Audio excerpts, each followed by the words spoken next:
All right, and fighting out of that corner right there, it's Blake the Beast McTurnan. Good to see you, man. Yeah, you too, buddy. Long time. I just had to do that. It's been a long time since I've done anything like that. I used to do that for some UFC stuff, but you're a boxer, all right?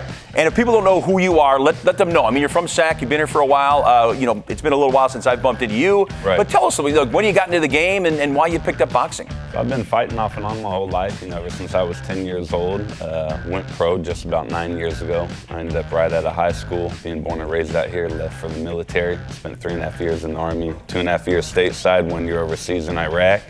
Once I fulfilled my contract, I came back out here to fulfill the dream, and I'm back after it, man. I'll be headlining this Saturday at Thunder Valley Casino. I can't wait to see that. Thank you for your service, by the way. Got to say that. All right, so as you just mentioned, not just a boxer, Army combat vet, entrepreneur, motivational speaker. You kind of do it all. You get in the ring and you knock people out. Of your 15 wins, you got 8 KOs, man. So right.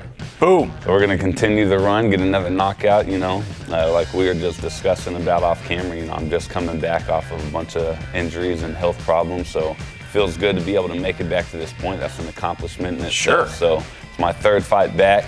I'm coming off of 2 back-to-back knockouts. We're going to get our third one this weekend, man. I got to be positive. That's how you do it. You mentioned some health issues right there. The shoulder problems. You had some shoulder problems. You had a surgery there, which led to sepsis. And that we were just talking. That takes people out like literally. And so you battle back from that. But there was a kind of iffy situation, huh? Yeah. So I had the biggest fight of my career on pay-per-view with the Mike Tyson-Roy Jones card. Unfortunately, I blew out my shoulder in that fight. Took me 2.5, 3 years of having 6 shoulder surgeries. And then I had stage 2 sepsis infection. So it took a lot to get back to this point, man. It was a different type of challenge for me. It was really hard, but like everything that I've gone through, man, just having that mental fortitude and that positive outlook on life is what brought me back today. Yeah, dude, if you can come back from all that, you got it. All right, 100%. Now speaking of gotting it, you're going to fight a guy. You didn't train for this guy, though, and sometimes it happens in this game. It happens at all different levels. You train for somebody, that guy, maybe gets hurt, falls out. You're going to fight a guy, Jermaine McDonald. What do you know about this guy?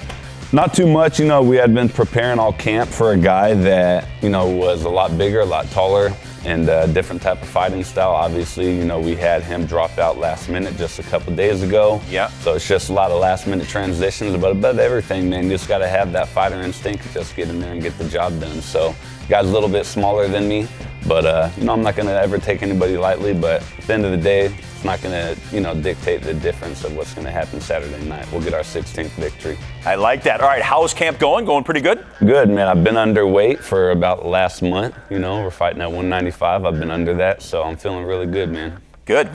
So just under 195. Do you have to make a specific weight? Are you walking around higher, like 210 or so, or what do you? So usually most guys walk around 20 to 30 pounds above their weight class, and then have to start tapering down and cutting down for their fight. For me, I train year round, so I'm usually always within 5 pounds of my weight division.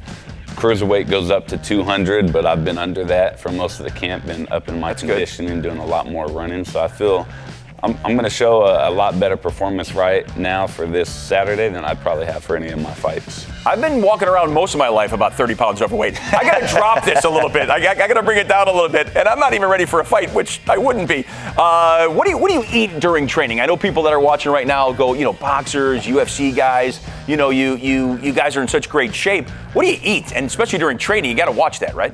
Absolutely, man. Nutrition is half the battle. Being in the gym is half the battle. What you eat and consume is half the battle. Yeah. Honestly, man, I don't really eat too much things that I enjoy. It's just the same things all day, every day. Yeah. During the week, I'm on the same nutrition plan. I eat a lot of eggs, egg whites, fruits, vegetables, a lot of chicken and fish. Pretty much just all I eat all throughout the week. Get the proteins, get it going. All right, after the big victory coming up at Thunder Valley on March 8th, after that victory, what are you going to eat?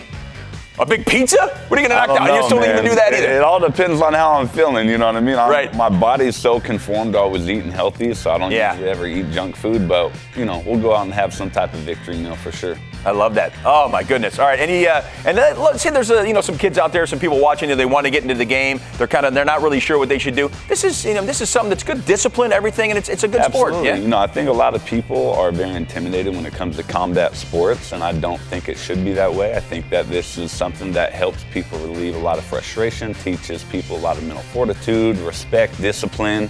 You know, and above anything, it's not even just boxing, but I think a lot of kids in general, when they talk about wanting to be a pro athlete, a lot of people always kind of shy them away from saying that it's not possible. And anybody watching, any of the youth watching, I would just tell them that, you know, you can achieve anything that you want in life as long as you believe in yourself, and you always got to put in the work. So, you know, nothing is impossible. And you're ready to go. It's going to be awesome. You fight at a bunch of different places. I mean, you're at Cache Creek, you're at Thunder Valley. You've been a lot of these different casinos that are out there. Is it really fun fighting at these local casinos with really packed too? Feels great. You know, the local promoter that's promoting this show, Nasser Navaroni, he's been a long-distance promoter for over the 30 plus years. Yeah. I've known him ever since I was a little kid.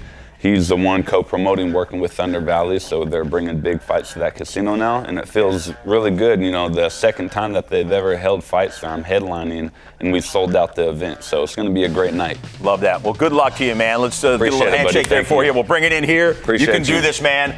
There you go. Root him on. Go out to Thunder Valley. It's the Showdown 2, and you can check out Blake the Beast McKernan out there. He's going to hopefully get this done. He knows he's going to get it done. That's coming up on March 8th at 7 p.m. Go ahead and get your tickets. You can also follow him on Instagram.